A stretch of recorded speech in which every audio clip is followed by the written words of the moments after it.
This is a Wuling Hongguang mini EV, the best-selling EV in China.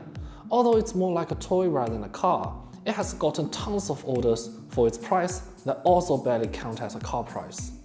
But in fact, the mini EV is originated from this Baojun E300.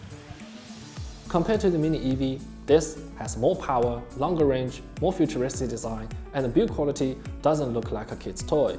But as a 3-meter mini car, the 80,000 RMB price tag is just too much for its target customers.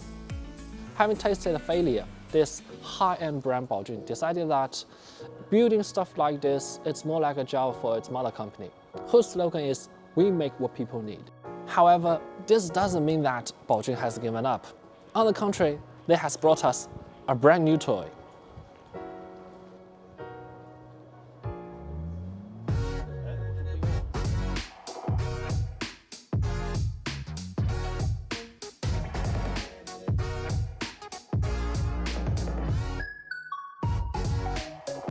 Many have been saying that due to less mechanical restraint, it's much easier for an EV to replicate vintage car.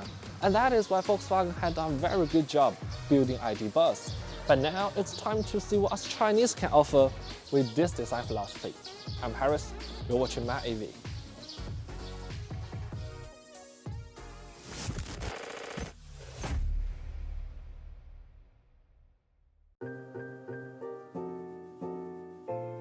This little thing is called Yueye, aka Yep. Yep, that Yep. And it has the exact same pronunciation as off-road in Chinese. Well, you can immediately tell that the appearance matches the name quite well. The boxy body, muscular fender flares, 15 cm ground clearance, and optional all-terrain tires, all of which have nothing to do with an electric commuter car. But it is because of these designs, this little Yep looks much more refined than the mini EV. Besides, there's another interesting design. You see, the rear-mounted spare tire is a must for a hardcore off-roader, but the extra weight can produce serious problems for the range, speed, handling, rear view, and the rigidity of tailgate. So instead, they put a Baojun screen on the back to sort of mimic the look. It's a very simple execution, and some of the presets displayed do look a bit cheesy. But for a toy like this, it's an interesting attempt. And actually, you can show whatever you want on the screen.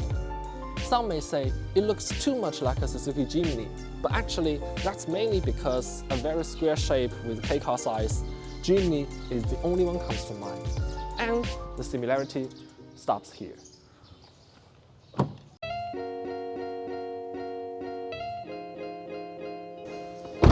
Being an EV, the interior is definitely something else. Let's go check it out. Unlike the cheap plastic in the mini EV, the interior of the Yep feels great. Everywhere you can touch is softly wrapped, the material and colors are very well matched, and the seats are far more comfortable than other small cars in the segment.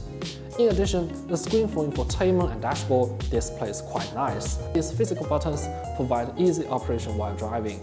The current UI and smoothness of the system still needs to be improved, but the engineer said to me, given that this is only a prototype, the actual production car will not have the same problems. And don't worry about the inner space. Yes, it is small, but with a very square shape and a relatively high roof, it can still provide me enough room for very decent driving position. And say, even can be sat in the back. It can also surprise you.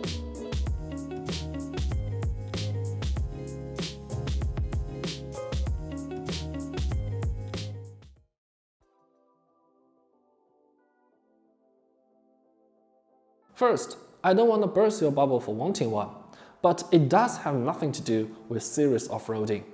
It has no beam, no four-wheel drive, no differential lock, and only has 68 horsepower and 150 Nm of torque. In addition, with a high center of gravity and short wheelbase, it goes a bit wobbly.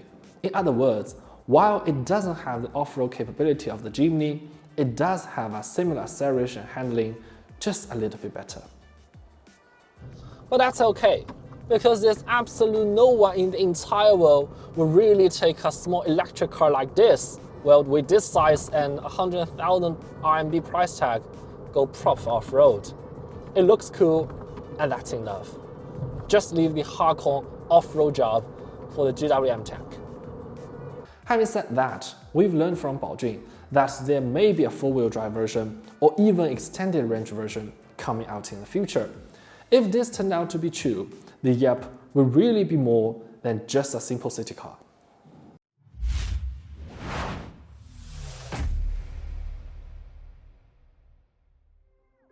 Back to the question at the beginning, what should a retro car look like in the electric era? The ID.Buzz is certainly a fine example, but Volkswagen has only combined the core of the ID series with a retro look.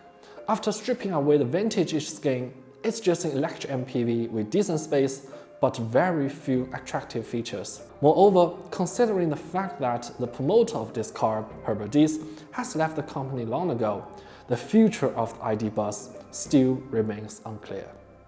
On the contrary, under the retro hardcore off-road appearance, this Baojun Yep is actually a city car with precise product positioning and high product competitiveness. Although it's only a small car, the intelligent features are very plenty. There's even level 2 ADAS that can automatically change lane with a tap on the turn signals. Although it has similar acceleration and handling to the Jimny, its ride experience is relatively superior, and the electric motor further enhances its urban mobility. And although it is an EV, Baojun has given this car lots of potential for customization. There were even several modified Yep at the event. Therefore, a good retro EV must first be a good EV. At the end of the video, let me ask you a question. Can this vintage-style design philosophy really be the future of small city EV? Or what kind of small city EV do you want in your countries? Let me know in the comments, and don't forget to like, subscribe, hit the notification bell, and share with your friends. After all, your support is what drives us to keep on. Thank you very much for watching. See you next time.